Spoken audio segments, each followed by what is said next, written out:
Eto na guys, the saddest moment of my journey as a tourist visa holder. Paalam mo na sa ngayon, England, UK, and hopefully, see you next year. Bye for now, my little garden. Dadaan muna kami dito sa Tesco for fresh milk. Actually, bukas pa ang flight ko pero malayo ang airport. At expected naman natin na mahal ang bilihin dyan, so nagdala kami ng coffee at fresh milk. Sa long way ng biyahe namin from bahay to airport, pag makita ko na to, alam ko na halfway na kami. Second time na nakita ko to guys, na-amaze ako at bakit mayroong lugar sa UK na ganito. Walang nakitira dito, hindi ito residential area. I-share ko ang view na ito sa inyo pero medyo malabo lang kaunti kasi may shadow. Ang swerte ko guys na dadaan kami dito from Nottinghamshire to Manchester Airport. Dito kami dadaan. Even local here, always na titingin sila dito, may viewing deck ng lugar na to. First time na nakita ko to ay ang pagdating ko dito sa UK. Sobrang na-amaze ako at feel ko na, oh my God, napasa world pa ba ako? Kasi noon sa mga vlogger ko lang to nakita at ganun pa din sa biyahe nila. Ngayon alam ko na kung bakit hindi tayo basta-basta makahinto dito guys. Kaya ito lang, kunan ko ng video to kasi very nice and it is amazing experience na nakapunta ako dito na before sa mga vlogger ko lang to nakita. Honestly, grateful pa rin ako na nakapunta dito even though I am just a tourist visa holder kasi ang bansang UK ay hindi basta-bastang mapuntahan. Kahit na married na kayo ng British AFAM mo guys, hindi pa rin basta-basta makapunta dito. Lalo na kung low income si AFAM, ang hirap guys. Ayaw nila na may poor people dito guys, kaya ang hirap maging residents dito. At ngayon, andito na kami sa airport at we're just passed by because tomorrow pa ang flight ko. Papunta muna kami sa hotel, mag-overnight stay kami. Kung alam nyo lang, ang feeling ko ngayon ay opposite sa pagdating ko dito. Sobrang excited ko noon guys, pero ngayon, sobrang sad ako. Kasi ang hirap papasukin ang bansang ito. Sad to say but I don't know if makabalik pa ba ako dito. But I'm still hoping and praying na one day makamit pa din ang pangarap ko. You know guys, even that we are too mature but we are still have pangarap.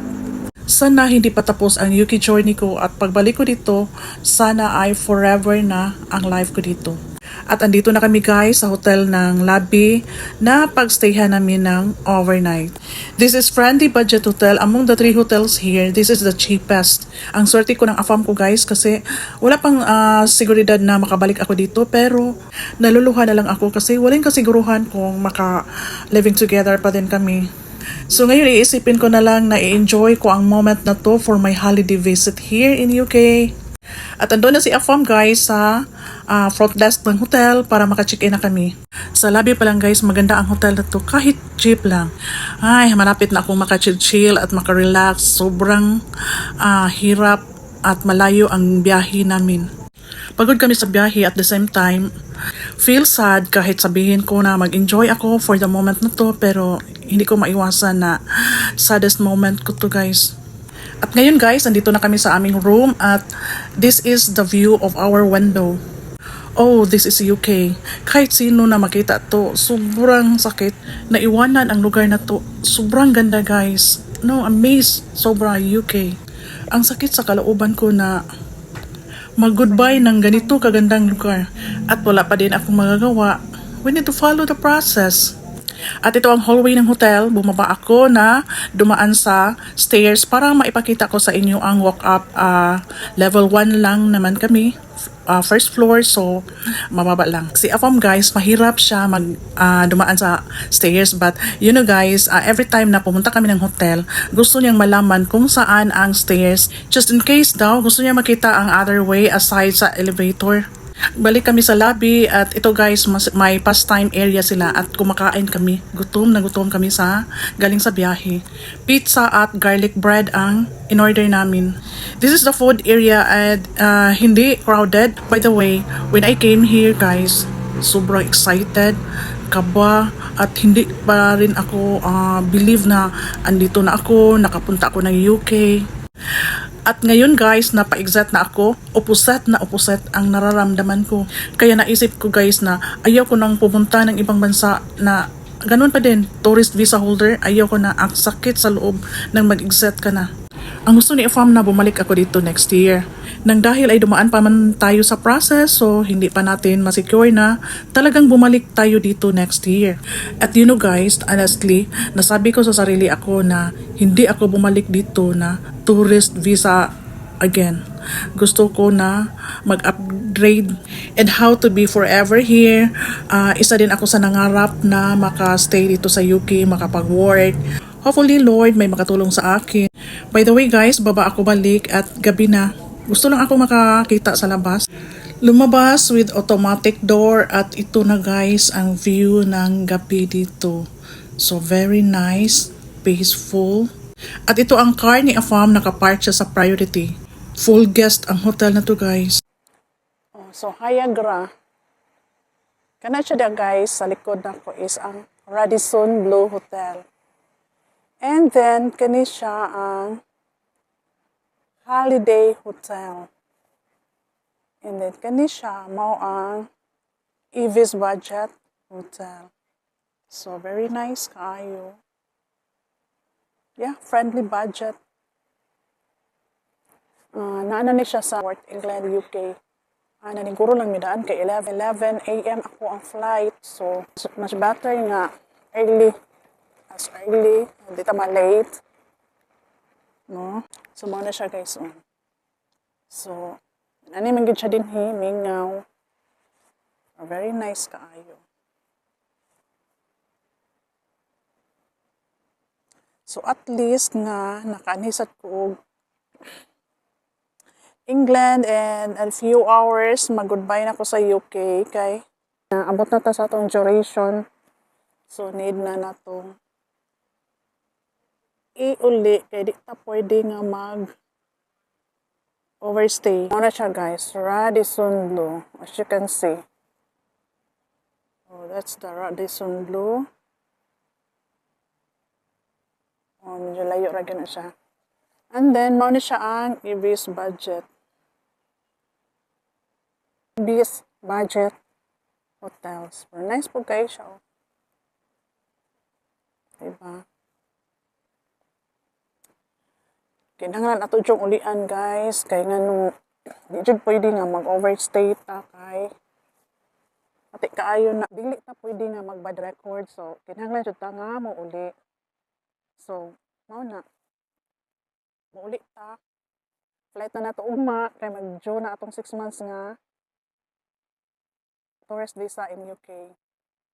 So hopefully next year again UK. So thanks kay Afam nga gi-hotel ko niya karon for the last night here because to avoid lang jud nga malate ko sa ako ang flight kay 11 a.m. akong flight. Then you know na 4 hours before sa flight dapat maka-check-in na. So, thanks to Afam. Bisag ko report kayo ni siya guys, pero in ani na gani nga mga sitwasyon, mo support jud ni siya nako. Naa jud ni siya nako pero mi bisag ko report kay sporta pero mo hotel ra gyapon kay tungod man nga pero importante mo sa jud kay kung malate man gud ko sa ako ang flight. Grabe kadako guys. Ang akong flight karon murag sa kapila-pila. Kay tungod sa nahitabo sa Middle East, ang akong Qatar Airways is na-cancel dayon karon Cathay Pacific na akong sa flight.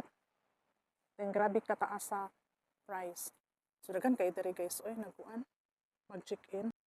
Kani sila mga early flight jud sila kay akong makit-an nila. Oy, ako nakit-an nga nag-arrival. Maintan mo gud mo sa mga baggage.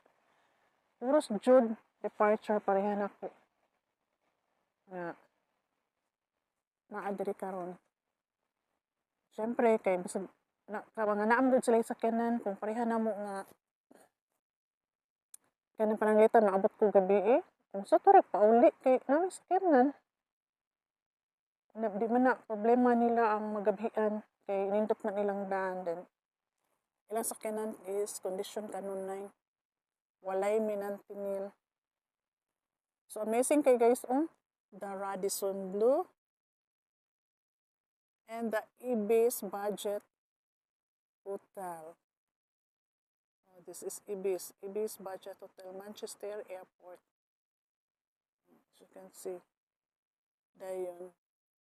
Kani siya ang Holiday Plaza. Para na ang Ibis guys. Nindot siya sa panahon. Ako gitong now. Kung sa kayo degrees sa ron. Nindot na kayo dahil guys. Oras iuli na ko sa inindot. Pag abot na ko, nagsugat ko winter. Sige lang.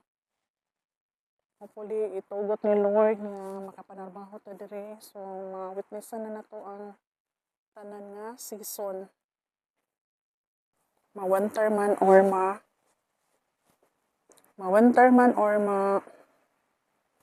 autumn, summer, or spring. Dapat na ano ta. Tomorrow to guys. Diba? Nice kayo og limpyo.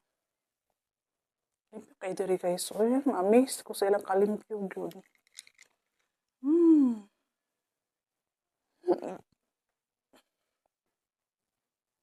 Look at that. So, nindot amo ang pag-stay diri karon para makamatag sayo, makaligo pa.